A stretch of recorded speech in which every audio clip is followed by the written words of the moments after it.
देखिए, पंकज राहंगडाले जी ये जिला परिषद के अध्यक्ष थे। S1 गणवीर साहब उपाध्यक्ष थे। में सविता पुराम मैडम अपनी महिला बाल कल्याण की सभापति थी। पूजा अखिलेश सेठ मैडम अपनी समाज कल्याण की सभापति थी। कृषि संवर्धन सभापति, पशु संवर्धन सभापति सन्माननीय रूपेश कुते जी थे।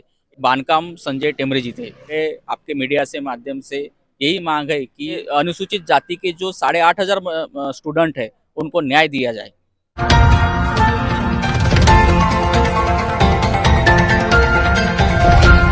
जिला परिषद मतलब एक मिनी मंत्रालय होता है। जिला परिषद से कई योजना चलती है ताकि जिले का विकास हो, पर जिले का विकास नहीं करना चाहते कुछ लोग हैं, अपना विकास करना चाहते हैं। कुछ दिन पूर्व एक योजना आई थी 22-23 में, महिला व बाल कल्याण जिला परिषद गोंदिया, और ये योजना थी जूडो, कराटे, योगा व जीवन कौशल्य प्रशिक्षण। यह प्रशिक्षण देना था स्कूल के छात्राओं को, पर स्कूल के छात्राओं को प्रशिक्षण नहीं दिया। उनको मानधन भी देना था पर उनको मानधन भी नहीं दिया, और ये सारे पैसे जिला परिषद के कुछ पद अधिकारी ने, कुछ संस्था ने डकार कर भ्रष्टाचार किया है। उसी की प्रेस कॉन्फ्रेंस आज थी। आइए जानेंगे प्रेस कॉन्फ्रेंस ली है, उनके पास ऐसे क्या एविडेंस है और किस मुद्दे पर उन्होंने आज जो प्रेस कॉन्फ्रेंस ली, जानने का प्रयास करेंगे। अच्छा, अपना परिचय दीजिए सबसे पहले। मेरा नाम श्रीकांत नारायण गढ़बंदी, जिला परिषद सदस्य गोंदिया। मेरा मतदार संघ है केशुरी क्षेत्र। सबसे आज जो प्रेस कॉन्फ्रेंस आपने ली है 3 मुद्दे के ऊपर। पहला मुद्दा था बाल कल्याण सभापति का, जूडो कराटे, मतलब बच्चों को जो लड़कियां हैं उनको प्रशिक्षण मिले ताकि वो आत्मनिर्भर बने, ताकि कभी उनके ऊपर कोई अटैक हो तो वो सुरक्षा कर सके, जूडो कराटे वगैरह। तो इसमें किस प्रकार का भ्रष्टाचार हुआ, आपको क्या लगता है? देखिए, 8,500 अनुसूचित जाति महिलाओं को जूडो प्रशिक्षण देना था और उनको डीबीटी मार्फत सभी विद्यार्थियों को पैसे देना था, लेकिन बड़े पैमाने पे इसके 3 संस्थाएं नेमी गई और वो संस्थाओं को पैसे दे करके एकदम साफ रूप से उन्होंने भ्रष्टाचार की है। कई स्कूलें ऐसे हैं कि एक स्कूल का नाम डबल डबल लिखा है और कोई भी स्कूल में ऐसा प्रशिक्षण नहीं हुआ है। उनके खुद के हेडमास्टरों को मैंने लीगली स्टेटमेंट लिया हूँ, कहीं पे भी उन्होंने ऐसा प्रशिक्षण नहीं ली है और बड़े पैमाने पे प्रशिक्षण के नाम पे उन्होंने पैसे खाने का काम किए है। ये पहला मुद्दा। दूसरा मुद्दा क्या था आपका? दूसरा मुद्दा कि जिला परिषद के सभी स्कूलों में जो लड़के पढ़ते हैं उनका सर्वांगीण विकास होने के लिए अपन ने उनका जो खेड़ा उत्तेजक पहले मंडल था उसके माध्यम से क्रीड़ा महोत्सव होता था, लेकिन वो कुछ कारण वजह से बंद था।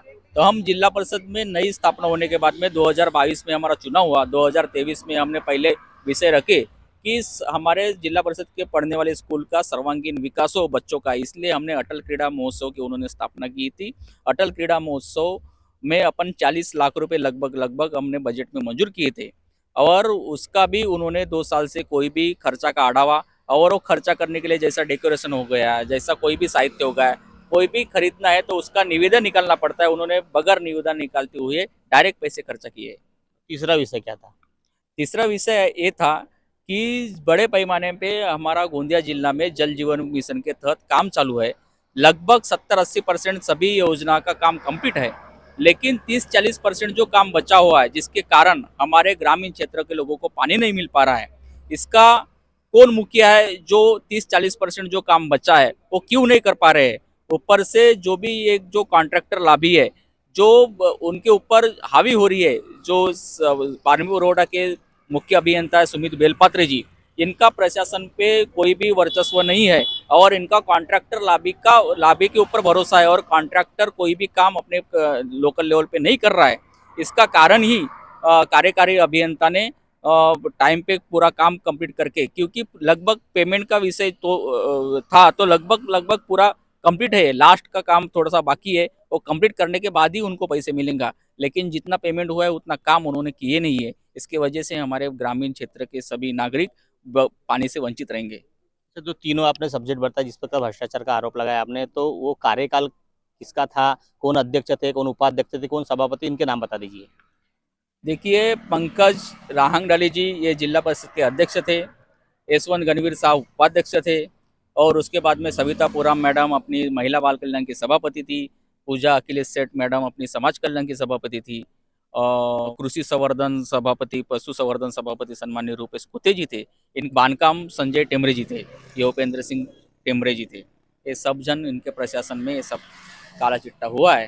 तो मेरे आपके मीडिया से माध्यम से यही मांग है कि सामान्य जो लोग हैं, जो अनुसूचित जाति के जो 8,500 स्टूडेंट है, उनको न्याय दिया जाए। अच्छा, ये आपको जब दिखा, आपने जब भी कागज वगैरह निकाले थे, शिकायत वगैरह अभी कोई किए क्या आपने?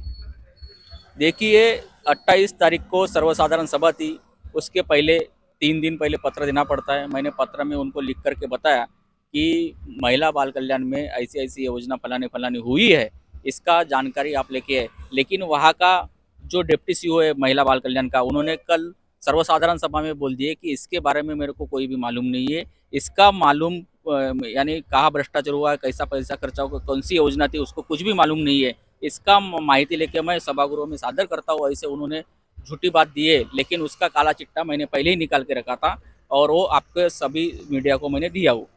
ऐसे इस प्रकार के भ्रष्टाचार इन्होंने अगर किए होंगे, इतना आरोप आप लगा रहे हो, तो आगे जांच के लिए क्या मांग करोगे? और जनता को आगे जब चुनाव होगा तो इन जनप्रतिनिधि जो जनता ने चुने थे और बड़े उत्साह के साथ अध्यक्ष, उपाध्यक्ष, सभापति की नियुक्ति हुई थी, और ऐसे लोगों ने जो है घोटाला इस प्रकार का किया है, सामान्य जनता की लूट की गई है, इस प्रकार का धोखाधड़ी की है, तो जनता से क्या निवेदन करोगे? आने वाले समय में इन लोगों को ही चुने।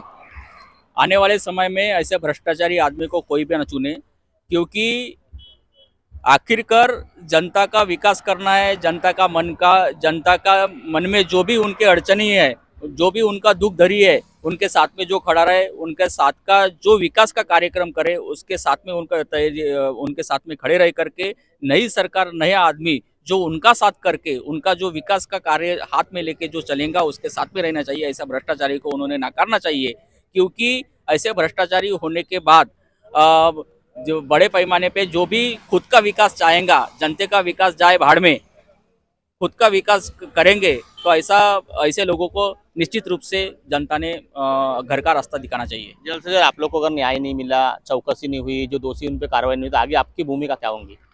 देखिए, हम लोग तो बड़े पैमाने पे मीडिया का साथ लेकर के हम तो लड़ रहे, लेकिन इसमें अगर हमको न्याय नहीं मिलता है तो हम लोग रास्ते पे उतर करके एक बड़ा आंदोलन छेड़ेंगे। हर घर जाकर हम एससी समाज में ऐसा बताएंगे कि आपके समाज का नाम सिर्फ वोटिंग के लिए यूज किया जाता है, लेकिन कोई भी आपको ऐसी जब योजना चालू है, आपके नाम से आपका नाम यूज कर करके ऐसे पैसे खाते हैं, ऐसे बोलेंगे हम लोगों को।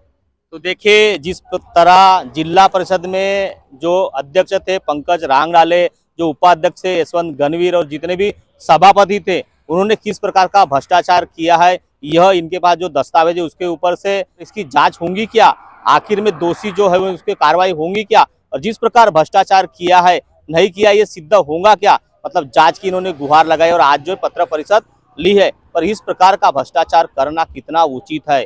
क्योंकि प्रशिक्षण अगर बच्चों को देना था और उनके खाते में पैसे भी डालना था ताकि वो अपना आत्मनिर्भर रहे, सुरक्षा कर सके, जूडो कराटे के नाम पे इस प्रकार का भ्रष्टाचार किया गया है। जो छोटे छोटे मासूम बच्चे के नाम पर भ्रष्टाचार किया गया है, मतलब कि एक भ्रष्टाचार की सीमा आज रही नहीं, ऐसा ही लग रहा है। मतलब सरकार का पैसा, सरकार का खजाना के साथ किस प्रकार का खिलवाड़ कर रहा है अध्यक्ष, उपाध्यक्ष या सभापति जो भी है, वह क्या किसकी मालमत्ता समझकर उन्होंने भ्रष्टाचार किया है, ऐसा जो सवाल मुख्य रूप से उठाया जा रहा है। अब इन्होंने आज प्रेस कॉन्फ्रेंस ली है, अब इसकी जांच होती है नहीं होती, और दोषी कौन पाए जाते हैं, और छोटे छोटे मासूम बच्चे के प्रशिक्षण के पैसे ही डकार लिए उन्होंने। जिस संस्था को टेंडर उन्होंने दिया था, वो संस्था ने भी क्या प्रशिक्षण दिया होगा, और दिया है तो मुख्याध्यापक को मालूम नहीं है। मतलब प्रशिक्षण दिया किसको? कागज के ऊपर प्रशिक्षण हुआ है क्या? छोटे छोटे मासूम बच्चे स्कूल जाते हैं, कोई उन्हें जो है अड़ा देते हैं, इसलिए जूडो प्रशिक्षण का उन्होंने एक निर्णय लिया था, काफी अच्छा प्रशिक्षण था, पर वो प्रशिक्षण दिया है क्या?